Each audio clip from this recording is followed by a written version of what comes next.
Breaking చూస్తున్నాం. సార్వత్రిక సమరంలో తెలుగు రాష్ట్రాల్లో మహాఘట్టం ఎట్టకేలకు ముగిసింది. ఆంధ్రప్రదేశ్లో పోలింగ్ ముగిసింది. పలు చోట్ల చెదురుమదురు ఘటనల మినహా రాష్ట్ర వ్యాప్తంగా పోలింగ్ ప్రశాంతంగా జరిగింది. ఇక మావోయిస్టు ప్రభావిత ప్రాంతాల్లో సాయంత్రం 4 గంటలకే పోలింగ్ ముగియగా సమస్యాత్మక కేంద్రాల్లో 5 గంటల వరకు పోలింగ్ నిర్వహించారు అధికారులు. మిగతా చోట్ల సాయంత్రం 6 గంటల వరకు పోలింగ్ కొనసాగింది. అయితే క్యూ లైన్లలో ఉన్న ఓటర్లకు అధికారులు ఓటు వేసేందుకు అనుమతిస్తున్నారు. మిగతా చోట్ల పార్టీ ఏజెంట్ల సమక్షంలో ఈవీఎంలకు సీల్ వేస్తున్నారు ఎన్నికల అధికారులు. ఇక ఎన్నికల ప్రచారాలతో హోరెత్తించిన నాయకుల భవితవ్యం ఈవీఎంలలో నిక్షిప్తమైపోయింది. జూన్ 4న అభ్యర్థుల భవితవ్యం తేలనుంది.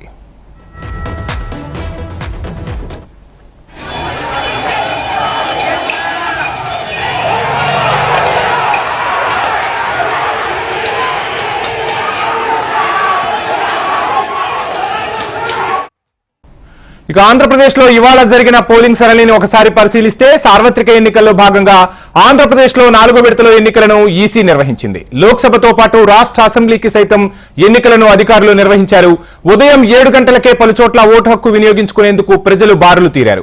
ఉదయం 9 గంటల వరకు 9.22% పోలింగ్ నమోదైనట్లు ఈసీ తెలిపింది.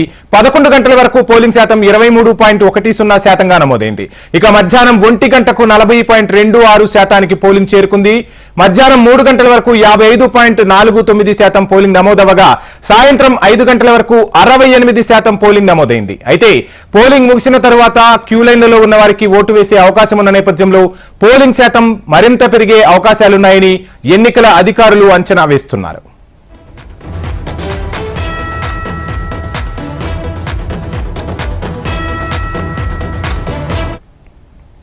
ఇక ఆంధ్రప్రదేశ్ ముఖ్యమంత్రి వైఎస్ జగన్మోహన్ రెడ్డి కుటుంబ సమేతంగా వచ్చి పులివెందల బాకరాపురంలోని 138వ పోలింగ్ కేంద్రంలో తమ ఓటు హక్కును వినియోగించుకున్నారు. అటు టీడీపీ అధినేత మాజీ ముఖ్యమంత్రి నారా చంద్రబాబు నాయుడు, ఆయన సతీమణి నారా భువనేశ్వరి ఉండవల్లిలో ఓటు వేశారు. జనసేన పార్టీ అధినేత పవన్ కళ్యాణ్ తన ఓటు హక్కును వినియోగించుకున్నారు మంగళగిరిలోని పోలింగ్ బూత్ కు తన భార్యతో కలిసి చేరుకుని ఓటు వేశారు పవన్ కళ్యాణ్. ఇక రాజమహేంద్రవరంలోని విఎల్పురంలో ఆంధ్రప్రదేశ్ బీజేపీ అధ్యక్షురాలు పురంధేశ్వరి తన ఓటు హక్కును వినియోగించుకున్నారు. ఇక గుంటూరు జిల్లా తెనాలి, పల్నాడు జిల్లా మాచర్ల, అనంతపురంలో జరిగిన సంఘటనలను ఎన్నికల సంఘం తీవ్రంగా పరిగణించింది.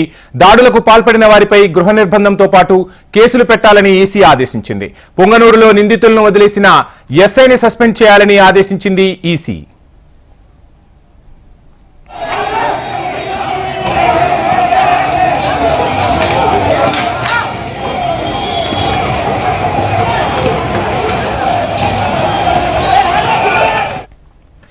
ఇక ఎన్నికల సమయంలో ఆంధ్రప్రదేశ్లో శాంతి భద్రతలు పూర్తిగా విఫలమయ్యాయని తెలుగుదేశం పార్టీ కేంద్ర ఎన్నికల సంఘానికి ఫిర్యాదు చేసింది. ఈ మేరకు టీడీపీ అధినేత చంద్రబాబు రాసిన లేఖతో పాటు మరో 11 ఫిర్యాదులను మాజీ ఎంపీ కనకమేడల రవీంద్ర కుమార్ ఈసీకి అందజేశారు. ఉదయం నుంచి రాష్ట్రంలో 120కి పైగా హింసాత్మక ఘటనలు చోటు చేసుకున్నాయని ఆ ఫిర్యాదులో పేర్కొన్నారు.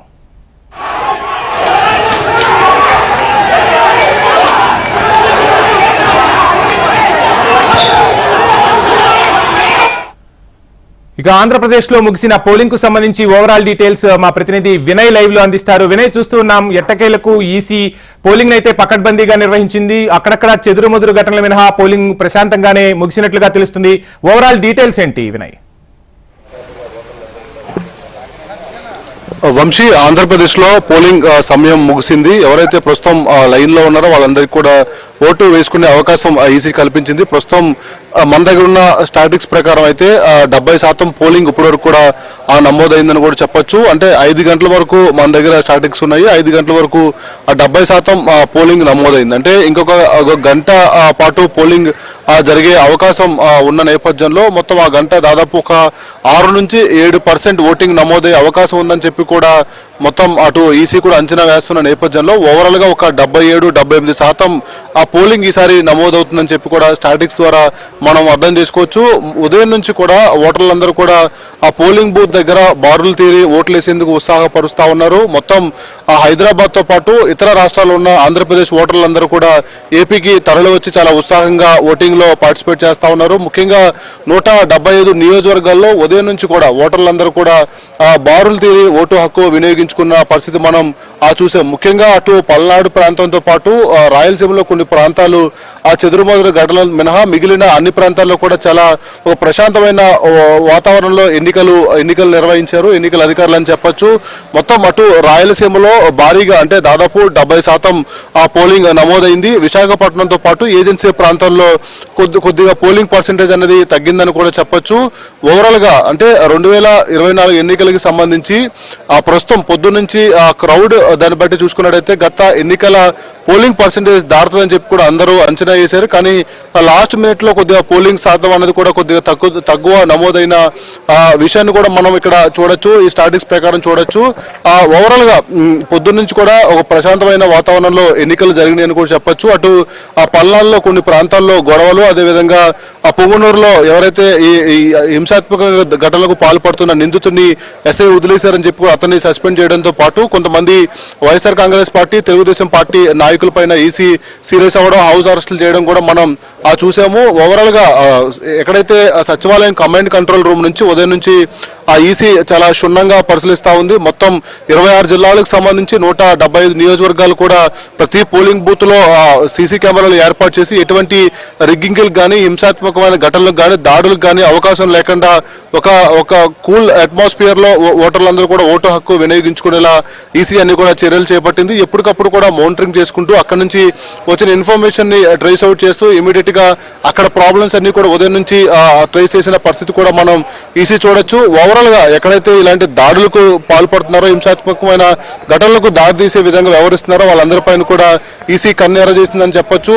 పల్నాడు జిల్లాలో ఈ ఘటనలు ఎక్కువ జరిగిన నేపథ్యంలో పల్నాడు ప్రాంతానికి సంబంధించిన రాజకీయ పార్టీ నాయకులందరినీ కూడా హౌస్ అరెస్ట్ చేసింది. అదేవిధంగా అక్కడ ఉన్న కొంతమంది ఉన్నతాధికారులు కూడా సస్పెండ్ చేసిన పరిస్థితి కూడా కనిపిస్తోంది. ఇలా ఓవరాల్ గా చూసుకున్నట్టయితే 5 గంటల వరకు 70% పోలింగ్ అన్నది నమోదైంది. ఇంకొక అంటే 5 గంటల నుంచి 6 గంటల వరకు ఇంకా పోలింగ్ స్టాటిస్టిక్స్ అయితే మనకి ఇంకా రావాల్సి ఉంది. ఒక 6 నుంచి 7% నమోదయ్యే అవకాశం ఉందని చెప్పి కూడా మనకి తెలుస్తున్న నేపథ్యంలో ఓవరాల్ గా 77 నుంచి 80% పోలింగ్ ఈసారి 2024 ఎన్నికలకు సంబంధించి నమోదయ్యే అవకాశం ఉన్నట్టు కూడా మనకి తెలుస్తా ఉంది. అన్ని రాజకీయ పార్టీలు ముఖ్య నాయకులందరూ కూడా ఓటు హక్కు వినియోగించుకున్నారు. వైసీపీ అధినేత సీఎం జగన్మోహన్ రెడ్డి పులివెందులలో కుటుంబ సమేతంగా ఓటు వేశారు. అదేవిధంగా నారా చంద్రబాబు నాయుడు టీడీపీ అధినేతతో పాటు జనసేన అధినేత పవన్ కళ్యాణ్ వీళ్ళంతా కూడా కుటుంబ సమేతంగా మంగళగిరిలో ఓటు హక్కు వినియోగించుకున్నారు. బలమైన నియోజకవర్గాల్లో చాలా ఎక్స్పెక్టేషన్ ఉన్న నేపథ్యంలో ఓటర్లందరూ కూడా ఉత్సాహంగా వచ్చి ఓట్లు వేస్తున్న నేపథ్యంలో రాజకీయ నాయకులు భవితవ్యం ఏం జరుగుతుంది, ఎటువంటి ఫలితాలు వస్తాయని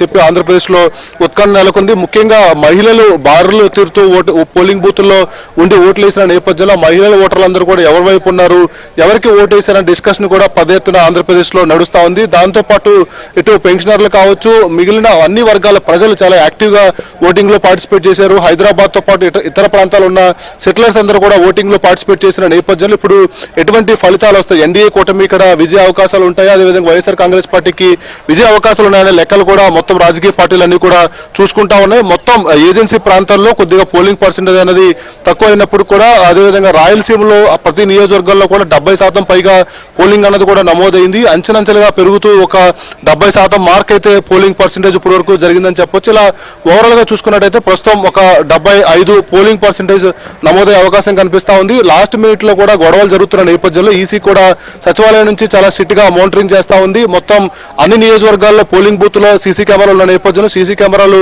క్షుణ్ణంగా పరిశీలించి ఎక్కడైతే దాడులు జరుగుతున్నాయో, ఘటనలు జరుగుతున్నాయో వాటిలన్నిటి కూడా అరికట్టి ఫోర్స్ ని కూడా డిప్లాయ్ చేసి ఎటువంటి అవాంఛనీయ సంఘటనలు జరగకుండా 175 నియోజకవర్గాల్లో ప్రశాంతమైన వాతావరణంలో పోలింగ్ ముగించాలని చెప్పేసి ప్లాన్ చేస్తా ఉంది. అంతే పకడ్బందీగా వ్యవహరిస్తా ఉంది. Vamshi, right, thank you Vinay. సార్వత్రిక సమరంలో తెలుగు రాష్ట్రాల్లో మహాఘట్టం ఎట్టకేలకు ముగిసింది. ఆంధ్రప్రదేశ్లో పోలింగ్ ముగిసింది. పలు చోట్ల చెదురుమదురు ఘటనల మినహా ప్రశాంతంగా పోలింగ్ జరిగింది. ఇక మావోయిస్టు ప్రభావిత ప్రాంతాల్లో సాయంత్రం 4 గంటలకే పోలింగ్ ముగియగా సమస్యాత్మక కేంద్రాల్లో 5 గంటల వరకు పోలింగ్ నిర్వహించారు అధికారులు. మిగతా చోట్ల సాయంత్రం 6 గంటల వరకు పోలింగ్ కొనసాగింది. క్యూ లైన్లలో ఉన్న ఓటర్లకు అధికారులు ఓటు వేసేందుకు అనుమతిస్తున్నారు. మిగతా చోట్ల పార్టీ ఏజెంట్ల సమక్షంలో ఈవీఎంలకు సీల్ వేశారు ఎన్నికల అధికారులు. ఇక ఎన్నికల ప్రచారాలతో హోరెత్తించిన నాయకుల భవితవ్యం ఎట్టకేలకు ఈవీఎంలలో నిక్షిప్తమైంది. జూన్ 4న అభ్యర్థుల భవితవ్యం తేలనుంది.